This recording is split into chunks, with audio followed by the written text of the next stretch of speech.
जब परिणाम आए तो इस बार लीड आपकी कम रही, कोई कारण बढ़ा? भारत जोड़ो यात्रा और भारत जोड़ो न्याय यात्रा, क्या फर्क? राघवगढ़ में भारत जोड़ो न्याय यात्रा पहुंची हुई है और दौड़ते भागते यहीं के विधायक जयवर्धन सिंह लोगों का अभिवादन कर रहे थे, तेजी से दौड़ रहे थे, राहुल गांधी की यात्रा में साथ साथ आगे आगे भाग रहे थे। थके क्या? हमारे लिए थके क्या? बिल्कुल नहीं।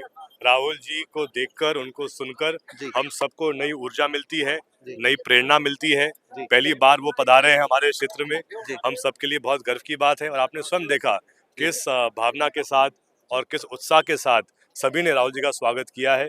हमारे लिए ऐतिहासिक पल है। विधानसभा चुनाव के जब परिणाम आए तो इस बार लीड आपकी कम रही, कोई कारण बढ़ा?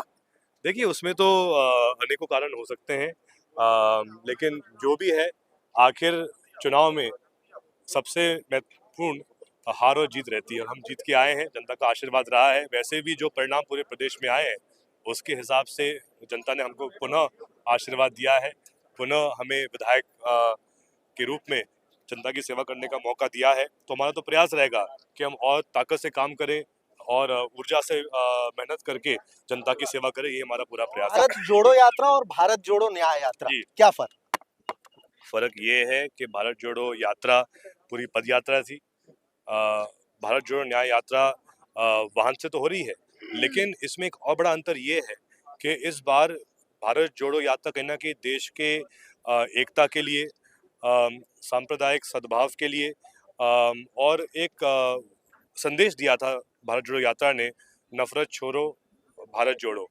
और इस बार जो न्याय यात्रा राहुल जी की है, इसमें इनका विशेष जो संदेश है वो ये है कि कहीं ना कहीं जो सामाजिक न्याय के बारे में राहुल जी बात कर रहे हैं, जातिगत जनगणना की बात कर रहे हैं, जिसके माध्यम से हर समाज को उनके संख्या के आधार पर न्याय मिले। वो बात कर रहे हैं नारी न्याय के बारे में कि जो आज भाजपा के राज में जो अति हो रही है और जो गलत व्यवहार हो रहा है माता बहनों के साथ, उनको सम्मान नहीं मिल पा रहा है।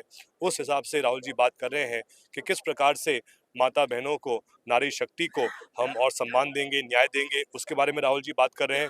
युवा न्याय, राघवगढ़ विधानसभा कहीं ना कहीं और राघवगढ़ में जो विकास हुआ है, उद्योग स्थापित हुए हैं, वो युवा न्याय के प्रतीक है, जिसके माध्यम से कांग्रेस सरकार ने हमारे इस क्षेत्र को ऐसे उद्योग दिए जिसके माध्यम से आज युवा आत्मनिर्भर है। आज कहीं ना कहीं वो उसको और ताकत मिली है। और वही कहीं ना कहीं आज की जो युवा पीढ़ी है हमारे इस जनरेशन की, उनको भाजपा के राज में कहीं भी रोजगार नहीं मिला है, सिर्फ जुमलेबाजी मिली है मोदी जी की। तो इसीलिए आज हम ये बात कर रहे हैं कि अगर एक बार वापस देश में कांग्रेस को मौका मिलेगा, हम सबका जो सपना है राहुल गांधी जी प्रधानमंत्री बने, तो हम समझते हैं कि जिस प्रकार से पहले इंदिरा जी के माध्यम से, राजीव जी के माध्यम से अलग अलग बड़े उद्योग स्थापित किए गए थे, जिसके कारण आज हमारे क्षेत्र में अकेले 15-20 हजार लोगों को रोजगार मिला है, कुछ को डायरेक्ट, कुछ को इनडायरेक्ट। तो उसी प्रकार से अगर कांग्रेस का नेतृत्व वापस देश में आएगा तो कहीं ना कहीं और नए उद्योग स्थापित होंगे, जिसके द्वारा हमारा जो नए नवयुवक है, जो शिक्षित है, जिसमें काम करने की इच्छा है, ऊर्जा है, वो आत्मनिर्भर बनेगा और उनको नए रोजगार के पद मिलेंगे। जिस शालीनता के लिए आप जाने जाते हैं, उसी तरीके से आपने सारे सवालों के जवाब दिए। बातचीत के लिए आपका शुक्रिया। कृपा बनी रहे आपकी। तो आपने सुना कि किस तरीके से जयवर्धन सिंह क्या कुछ कह रहे हैं। फिलहाल मैं मध्य प्रदेश के राघवगढ़ में हूं और ये जो भारत जोड़ो न्याय यात्रा है राहुल गांधी की, ये लगातार बढ़ रही है और इंडिया टाउन न्यूज भी कदम से कदम मिलाकर बढ़ता चला जा रहा है। मेरे सहयोगी कैमरे के उस पार भारी भरकम कैमरा लिए लगातार मुझे और मैं जिनसे बातचीत करता हूं उन्हें जो पहुंचाते रहते हैं, ऐसे मेरे सहयोगी अंकित के साथ